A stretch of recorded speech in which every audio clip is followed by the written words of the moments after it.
Para empezar, ¿qué tal estáis? Muy bien. Muy bien. Muy contentos, la verdad.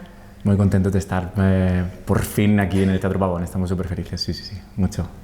¿Qué ha supuesto volver a un proyecto y un papel que son los mismos, pero no son los mismos? Efectivamente, o sea, ha sido un redescubrimiento, ¿no? Porque de alguna manera las obras son muy distintas, ¿no? Hemos hecho la versión de Emilio Aragón y ahora estamos haciendo la visión de Antonio. Entonces, es el mismo personaje, pero con otro recorrido, con otra vivencia. Antes hacía más de cabaretera, mona, ¿qué tal? Y ahora realmente vivo una María Magdalena más profunda, con ese peso de ser la entre comillas, prostituta de la Biblia, o sea que son palabras mayores y es una figura que para las mujeres sobre todo creo que es muy reconocible. Sí, no, que como que para mí es un poco un ejemplo a seguir, ¿no? Icono. Esta mujer es un icono, sí, es un poco icónica.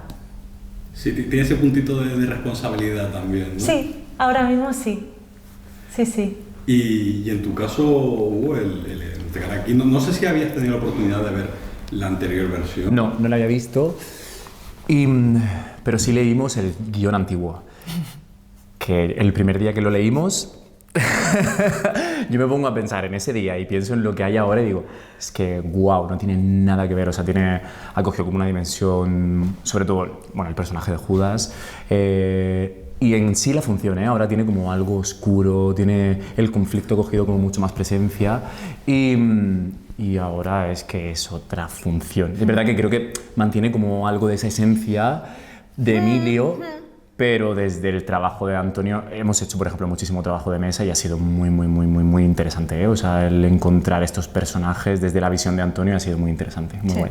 La verdad. Antes de seguir con la obra, me gustaría que me responderías una curiosidad, viéndola, creo que si se estrenó, la vi al día siguiente del estreno. Y había un momento al principio, no sé si eras tú o era con Ferran, que uno de los dos se paraba y mirando al público, todo el mundo en silencio. Ese momento, cuando, no sé si llegues a ser conscientes de estar solos en el escenario delante del público con todas las miradas clavadas en vosotros, que van a estar siguiendo cada gesto, cada paso que deis. Claro, yo, viéndolo del público, porque encima estaba en primera fila, entonces os veía un poco así, digo, impresiona desde el patio de butacas, dices, joder. Entonces, claro, mantener eso, ¿no? Exactamente. Sí, es verdad que yo creo que yo, por ejemplo, yo no me lo planteo, No, yo pienso cero que hay gente, estamos con nuestra movida. Yo, de hecho, para mí, lo que hay en mi imaginario es que justamente la pared que da público, esa cuarta pared, ahí tenemos como una ventana, entonces cada vez que tenemos texto fuera, yo siempre pienso que estamos mirando como a través de esa ventana, viendo ese mundo exterior que hay fuera, porque si me pongo a pensar que hay un público ahí mirando todo lo que hago, me volvería loco. Una vez hice microteatro hace un montón de años, y en un espacio tan pequeño, claro, sientes las miradas, y sentía, por ejemplo, las miradas de la gente mirando lo que hacía con los pies, lo que hacía con las manos, y de repente era de, ostras, es que, claro, mi atención se iba a eso, en plan de, ¿qué estoy haciendo con la mano? ¿Qué hago con el pie? Y de repente fue un entrenamiento chungo, de ponerme las pilas de ostras, sí, o sea, que hay que ser súper consciente porque tú no sabes que está mirando el espectador, es que nunca lo sabes, Totalmente. no eres consciente. Incluso en esta función, que es una función como muy coral, es que puede ser que el foco esté en alguien, pero que el espectador esté mirando lo que está pasando en otro sitio y o estás o no estás, O sea, y el espectador lo tiene muy claro de ver si alguien está conectado o no está conectado. ¿Sí? Claro, ¿y en tu caso? En mi caso me gusta mucho.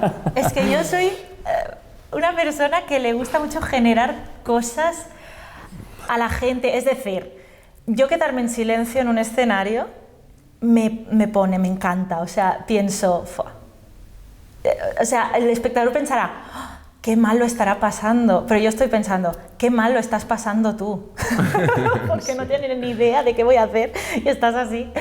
Y a mí eso me gusta, y esa magia del teatro que se genera, sobre todo, que en cine pues igual no pasa porque no está el público vivo, pero en teatro sí que hay una magia, ¿no? Que se respira todo lo que haces, el espectador está contigo, se engancha o no se engancha, entonces a mí esa corriente energética me encanta, que se genera, me encanta. No, lo pregunto sobre todo eso porque en cine al final, o en tele, estás con la cámara y ya está simplemente el equipo, incluso un músico, un concierto, hay tanta gente que vive la sensación de cuando hay una masa, pero aquí al final, ¿cuánto puede haber? 200, 300 personas, decir. Aquí 600. Sí, o un poquito menos, creo, ¿eh? 500 y sí, pico, o 400. algo Así. Claro, igual los del patio de arriba no lo ves, pero los que están abajo, Sí, sí, sí. ves todas las caras. Sí se ve. Sí. Sí se ve y muchas veces hay gente distraída que eso no se debería hacer, pero cuando yo veo a alguien o mirando el móvil o tal y no estoy haciendo nada con una responsabilidad, sino que estoy simplemente en el escenario, me los puedo quedar mirando tranquilamente hasta que acaban de ver sus mensajes y ellos mismos se dan cuenta de que no tendrían que haber hecho eso y es como una lección de, mira, te has llevado una lección, porque yo también te veo a ti. Entonces... Sí, yo de verdad que intento no pensar que hay gente. Las dos Españas. Que somos las dos Españas. Yo intento pensar que no hay gente, ¿eh? Yo ahí con lo mío, mis pensamientos, mi diálogo interno, pero intento pensar que no hay nadie, ¿eh? Porque si me pongo a pensar en eso, me vuelvo loco. No, prefiero no. Luego, por ejemplo, hay un momento, era un número de Rocco en el que interactúa con la gente para que Sí. demos palmas y Eso demás. es. Claro, en momentos así en los que el público tiene que ser parte activa también de la propia narrativa de la obra, claro, si el público está espeso o lo que sea, hemos vivido de todo, ¿eh? O sea, gente... Sí, como gente públicos súper conectados, también creo que es una cosa contagiosa, ¿no? Sí. O sea, creo que el público como que es muy fácil que se contagie, igual de la comedia, igual, por ejemplo, de estos momentos de tener que interactuar o sea, hemos vivido de todo, ¿eh? De Rocco pidiendo palmas y el público así mirando y era de... Y ella mantenerlo, claro, es que no te puedes hacer otra cosa, es mantenerlo Claramente. hasta el final de la canción y ya está. Pero sí, es verdad que Rocco tiene algo que hace que el público se enganche muy 100%. fácilmente, ¿eh? O sea, y es maravilloso, o sea, ese número, aunque no empieces diciendo uy, acabas, vamos, dando Sí, palmas y sí, celebrándolo sí. porque Es verdad que al final la gente acaba tan repetitivo conectando. que... Sí. Pero sí que es una obra curiosa en ese sentido, como dices, porque es una obra de texto con canciones, a mi parecer, pero de repente hay varieté, hay número de varieté. Y ahí sí que el público existe, hola público, y rompemos la cuarta pared así sin vaselina. O sea, venimos de una escena densa, por ejemplo, ¿no? Ahí donde estamos todos metidos en nuestra burbuja y de repente, ¡pum! ¡Hola! Existís, vamos a participar todos. Y el público, yo creo que estas cosas se quedan un poco choqueados, ¿no? Sí, yo creo que, o sea, también es verdad que yo creo que también la intención también de Antonio era como esto, ¿no? El sentir que el público estaba siendo agitado. Antonio siempre nos ha repetido mucho desde que empezamos el proceso de ensayo de que él quería que el público se fuese con preguntas, ¿eh? No tanto con respuestas, sino más con preguntas. Y a día de hoy lo sigo pensando. Por ejemplo, ayer que vinieron amigos a ver la función, era de una retahíla de preguntas. Que digo, qué guay, porque es que es lo que Antonio quiere, ¿eh? O sea, es que no sepa realmente si esta gente, si están vivos, si están muertos, quiénes son estos dos personajes. O sea, la gente se plantea unas cosas que incluso ni nosotros ni nos hemos planteado, pero creo que como no es literal todo lo que está pasando, sino que estamos viendo como burbujas dentro de esta historia, hace que la gente se vaya preguntándose muchas cosas y a nosotros. A mí, por ejemplo, me encanta, ¿eh? Me encanta que la gente se vaya con preguntas de esto. ¿Qué ha pasado? No sabemos qué ha pasado. Es maravilloso, es sí, maravilloso. Muy interesante. Maravilloso. Y sobre todo en vuestro caso, vuestros dos personajes, creo que son los que tienen el arco dramático como más acentuado. En tu caso, Hugo, por ejemplo, das una apariencia muy imponente, pero también provoca rechazo, eres como el enemigo. Pero luego, como que el personaje como que se va quebrando. Sí. Mira, es que tengo Sí, yo también, mira, es increíble. Es muy bonito. Y en tu caso, Laia, es un poco también el camino inverso, porque empieza un personaje como un poco frívolo, podemos decir. Sí, como... Pero luego va cogiendo conciencia también y a pesar de todo lo que vemos que sufre, como que va pisando más fuerte. Totalmente. O sea, sí, creo que son dos personajes que el arco... o sea, los veo bastante parecidos en ese sentido porque empiezan los dos como muy estoicos, muy... Pues él en su movida de Judas de me toca hacer esto, yo por ejemplo estoy en rechazo total con lo que está proponiendo esta persona, absoluto, digo yo no creo en esto y simplemente me gusta porque es guapísimo, fin. Y sí que es verdad que va pasando la obra y nos vamos ablandando, ¿no? Hay esta cosa de, ostras, la vulnerabilidad nos va saliendo y acabamos, vamos, llorando y con los brazos abiertos de por favor, gracias por salvarme. O sea, es muy bonito, son arcos muy...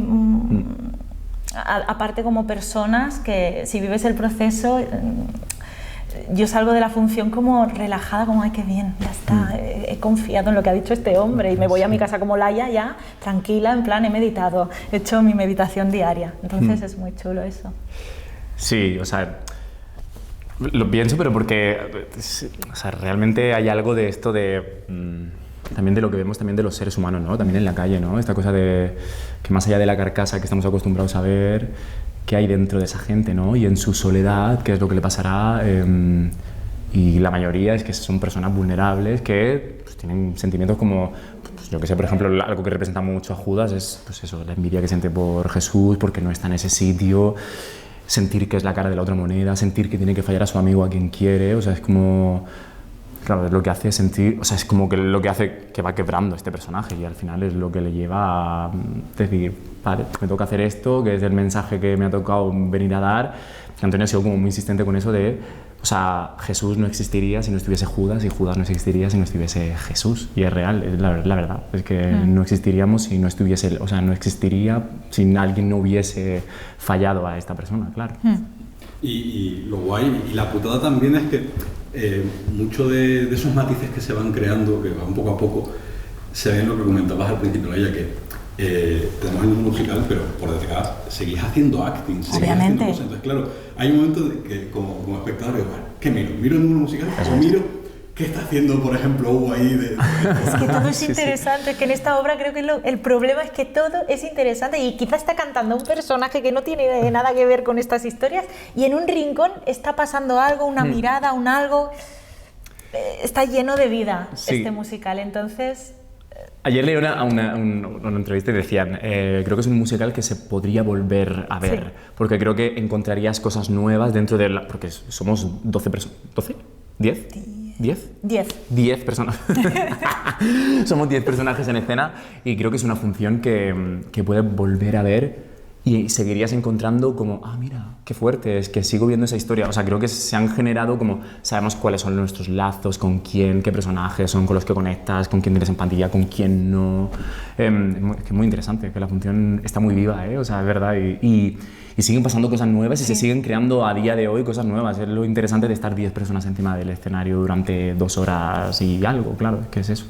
Luego, lo que me parece muy llamativo, el tema del micro, que lo tenéis puesto arriba en la frente, ¿no es incómodo? No, para nada, al revés. O sea, antiguamente se ponía aquí y eso sí molestaba porque literalmente te chafa el pómulo, tienes un celo aquí, es como... Aquí no se nota, el sonido sale más nítido porque viene del resonador, entonces puedes forzar menos la voz. Es como... Sí, a mí me parece mucho sensación más cómodo. de no tener nada, o sea, no notas nada. Estos micrófonos craneales es que no se nota nada, o sea, van entre el pelo enganchados y es que no se notan, es muy fuerte, es una pasada, sí. Y luego yo me fijo mucho en las cosas que van por guay. Claro, nosotros estamos viendo el escenario, vosotros ves al público, pero también estáis viendo al director musical, claro, que está ahí en la pantallita. Claro, entiendo que él está con la banda, dándole las indicaciones, pero no sé hasta qué punto eso para vosotros sirve también como referencia o no lo tenéis muy en cuenta. Máximamente, o sea, de hecho están las pantallas, en platea arriba hay unas pantallas donde está el director y es nuestra referencia básicamente, o sea, nos cierra cuando tenemos que cerrar, para cerrar todos a la vez, porque al final somos 10 personas cantando coros todo el rato, entonces piensa que si no nos cierra alguien, cerraríamos cuando a nosotros nos apeteciera, entonces sería como muy sucio y nos marca muchos pies, nos marca muchas cosas. Sí que es verdad, por ejemplo, en mi canción no tengo porque se reflejarían los espejos, entonces voy un poco a la aventura, pero sí que es verdad que en casi todas las demás, la mayoría de canciones es una figura que va bastante bien porque nos dirige literalmente. Entonces sí, estamos pendientes del director, de la música, del que canta, del público, de no sé qué. Hay muchos estímulos en este trabajo. Teatro musical. Teatro musical. Sí. Sí, es verdad. Nosotros, sí, la realidad es que El nuestro, que es la persona que va guiando de alguna forma musicalmente la función, es que nos marca las entradas musicales, los cierres, es que es nuestra batuta, ¿eh? Sí, o sea, es la persona básicamente. que tenemos ahí, que además de estar dirigiendo a los músicos, lo tenemos ahí flechado y va con nosotros. Es muy guay, es muy interesante, es muy guay. Claro, tenemos en este caso Antonio, que sería el director teatral, ¿se llamaría? El director a secas, ¿no? Sí, director. El director... Claro, luego está el director escénico. musical. Eso es. Y entiendo, claro, que ellos tienen que hacer, que también en la misma dirección, es decir, que Claro. no puede haber contradicciones tampoco entre ellos, porque si no sería un pitote esto. Claro, o sea, hay algo de entenderse y de tener como el mismo universo entre los dos, porque creo que hay algo que, claro, es verdad que luego están estas dos luchas de yo quiero que suene de una forma muy concreta y Antonio quiere que la interpretación, claro, o sea, que el texto esté muy presente y demás. Y es verdad que o sea, hemos visto cómo han ido mutando las canciones, ¿eh? O sea, incluso uno de los números, el número de Paula, de una de las compañeras, en la versión anterior era totalmente distinto, había un ukelele y de repente cambiaron la versión porque le parecía mucho más interesante y es verdad que ha habido como esa comunicación entre Antonio y Daniel que creo que ha sido... Y a día de hoy sigue pasando. Sí, ha sido súper interesante. De hecho, el primer número, Torre de Babel, que es una canción que cantan los chicos a capela, o sea, no hay nada, o sea, hay un pie musical, o sea, un piano que les da el tono, toda la canción es Dani marcando tempo y ellos escuchándose, sobreviviendo escuchándose unos a otros. Y es fuerte porque a día de hoy, todos los días después de hacer los calentamientos físicos y vocales, siguen pasando esta canción a día de hoy para sentir como este latido de estar todos juntos, de ir todos a una, porque creo que es un momento crítico de la función, ¿eh? O sea, esa primera canción.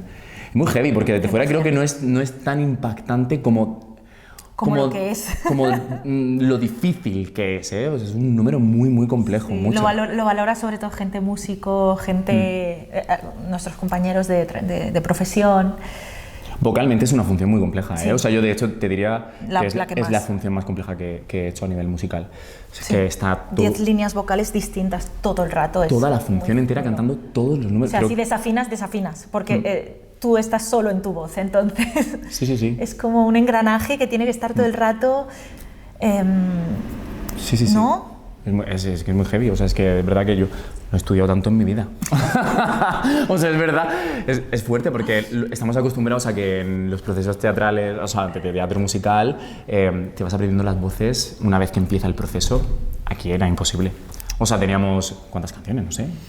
Hay 16, pues tenemos 15. 15 o 14 canciones donde cantamos todos una línea vocal, pero es que además toda la canción no es es que hago unos coritos en el estribillo, no, es que desde que empieza la canción hasta que termina estamos cantando cada uno una línea distinta, o sea, es que es muy heavy.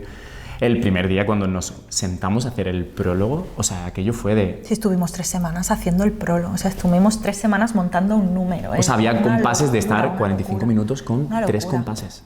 O sea, porque era de, no, es que esta voz no suena. Además, Dani es súper meticuloso con lo que suena. Y era de, no, esta voz no la escucho. ¿Podemos volver a repetir esos 3 compases vosotros solos? Llorando, o sea, desesperadas. No. Sí, Muy muy bueno. fuerte. La verdad es que es muy interesante. Pero es gratificante, Sí. la verdad. Pero eso, a mí el primer número me parece muy indicativo y muy determinante porque estáis solos. Sí. Sí. Es lo que decís, no hay música ni nada. Es la primera toma de contacto, es decir, es nada más empezar porque escuchamos ese sonido de las bombas y un poco esa primera discusión y ya entráis a saco. Entonces, es como darle una palmada al público, venga, despertad que esto ya empieza. Literalmente. Y hay algo súper interesante que siempre lo pienso, que digo, qué curioso que justamente en lo que ha creado Antonio es que ellos también están solos. Y no hay música hasta que aparecemos nosotros, o sea, hasta que aparecen el personaje de Jesús y Judas, que de repente es como de, vamos a sacaros de este universo que habéis creado y vamos a empezar a hacer unas dinámicas teatrales con vosotros, vamos a empezar a hacer unos juegos y de repente es como de, ¡cling!, aparece el vestuario, aparece el maquillaje, aparece la música, ¿no? Es como aparecen otros códigos que hasta ahora, en ese momento ves un universo gris, negro, porque no ves otra cosa, es como ver solitario, sí. O sea, la luz es una cosa súper tenue y de repente es como que aparecen estos dos personajes que irrumpen ahí en el escenario y de repente aparece como otro universo, ¿no? Es como que se ilumina otro universo y es muy guay, sí, es muy interesante. Muy chulo. Y luego que a medida que va que va evolucionando la obra, sobre todo en lo que es ya la segunda parte, los números como que ganan en teatralidad. Sí, sí, sobre todo hay una diferencia en el primer acto y en el segundo, no sé si la notaste, que en el primer acto es como mucha información, mucho estímulo, mucho color, mucho, ¿no? Como son números muy visuales, de aplausos y tal, y en el segundo entramos en un universo súper denso, súper oscuro, donde los personajes ya empiezan a tomar una forma, a asumir roles, a prepararse un poco para la muerte, ¿no? Porque al final... pues, ellos ya saben lo que tienen que hacer. En el primer acto es como...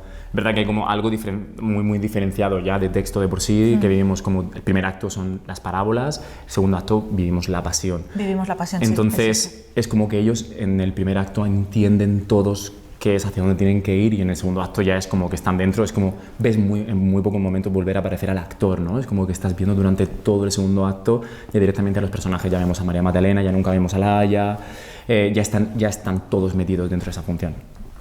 Eso es muy interesante, sí. La verdad. Sí, y sobre todo porque en esa primera parte, como sois actores y estéis jugando a actuar, estéis haciendo esos ejercicios que proponéis tanto Jesús como tú, entonces hay un poco de... en este caso sería teatro dentro del Metateatro. teatro. Claro, porque estamos viendo nosotros a los actores, pero vosotros mismos sois actores que están interpretando, que están jugando, y luego es lo que hablábamos antes de la evolución de los personajes. Poquito a poco van tomando conciencia, y cuando hay ese parón para lo que es el segundo acto, que llamamos el número de los espejos, que se juega con las sombras también, o en el que estáis, creo que era Rocky, no recuerdo quién más, como en los zancudos esos. Sí, los fariseos, el mero de que penadáis, sí, de Ferran. Claro, que incluso la propia obra va evolucionando a medida que los personajes van cambiando también y se van sumergiendo en ese mundo. Eso es. Sí, es como que, es verdad, como que el primer acto tiene algo un poco más superficial, todos los números, y de repente en el segundo acto entramos como aparece ese universo tan oscuro que de repente nos da el segundo acto. Los números ganan como peso a nivel dramático. Sí, es como más interpretativo. Te diría que la importancia del segundo acto es la interpretación pura. Sí. O sea, yo no me siento cantando en mi número, por ejemplo, me siento viviendo una situación que me lleva a otra, que lleva a otra, que lleva a otra. Entonces te diría que el segundo acto, para mí, los personajes han entendido lo que quieren estos dos señores y van a interpretar la obra que les están proponiendo, para mí.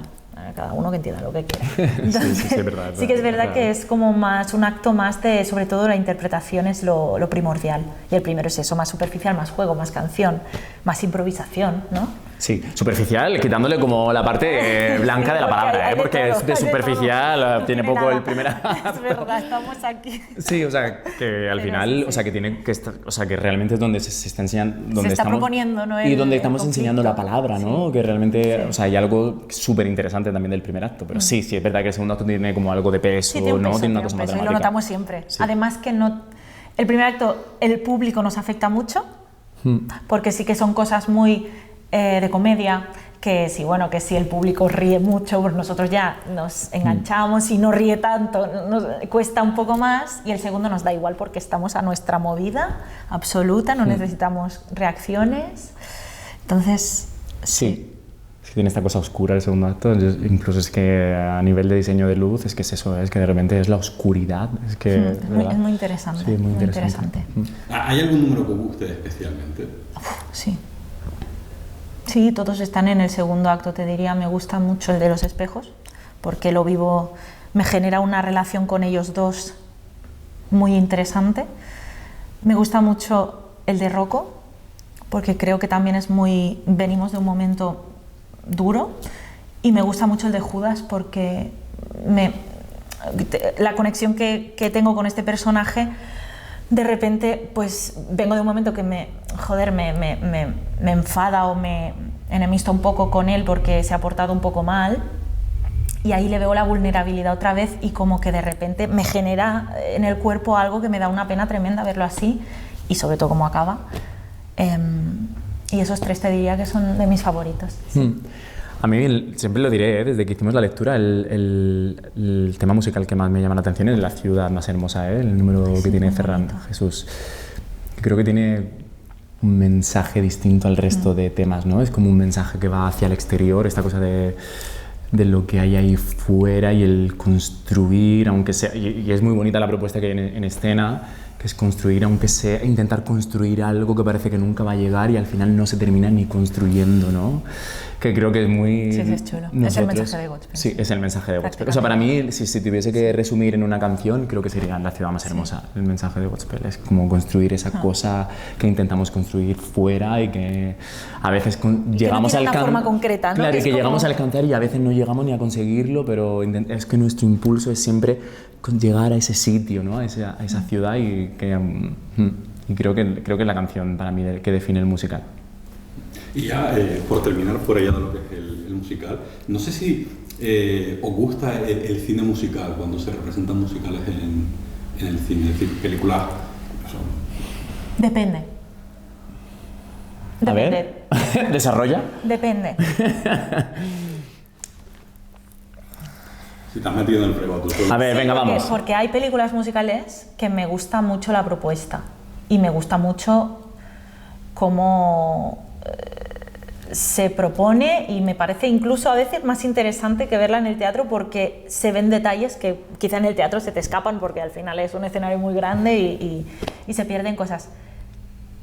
Pero sí que hay una magia para mí en el musical que es muy teatral. Entonces a mí me gusta vivirla en un teatro, me gusta sentir cómo esa persona me está cantando en directo y no ha pasado por un filtro de audio que yo que sé, que igual lo ha grabado en un estudio en su casa, como que sí, me gusta, pero pierde la magia que para mí tiene un musical, que es el vivo y el directo. El que la orquesta esté en directo, que la persona que canta está en directo, que esté interpretando en directo a un actor, para mí lo hace como mucho más... complejo, mucho más interesante de ver y de vivir. Yo creo que creo que hay poco cine musical y creo que el poco cine musical que hay, entiendo, y me parece justo y me parece que está bien, es que es un cine comercial. Que no es el tipo de cine que a mí me gustaría consumir o no es la típica función que a mí me gustaría consumir, pero reconozco que es verdad que sí que hay películas como muy concretas. De repente estaba escuchando a Laia y me venía Bailando en la oscuridad, que pienso que es una película muy interesante, es una película musical, pero está contada desde otro sitio. Entonces es verdad que creo que no es un cine que estamos muy acostumbrados a ver, pero que es el cine que a mí me interesa.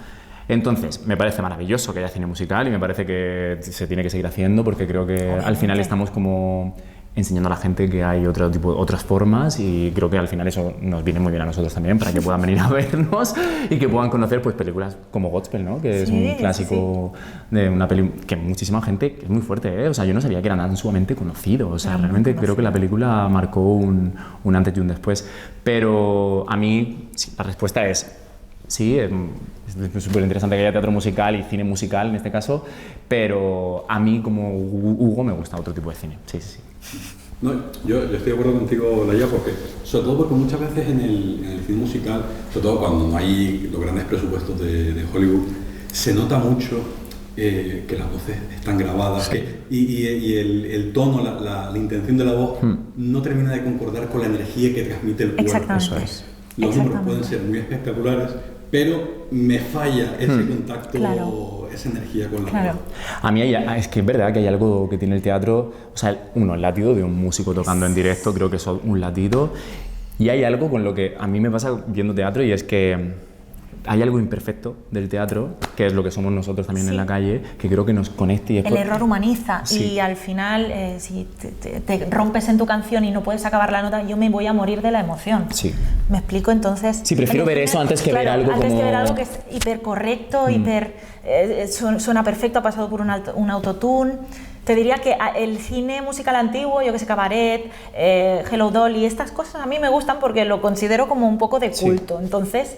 a mí me interesa ver ese tipo de cine, pero sí que es verdad que hay algo del directo que es mágico y es irreemplazable, la verdad. Sí.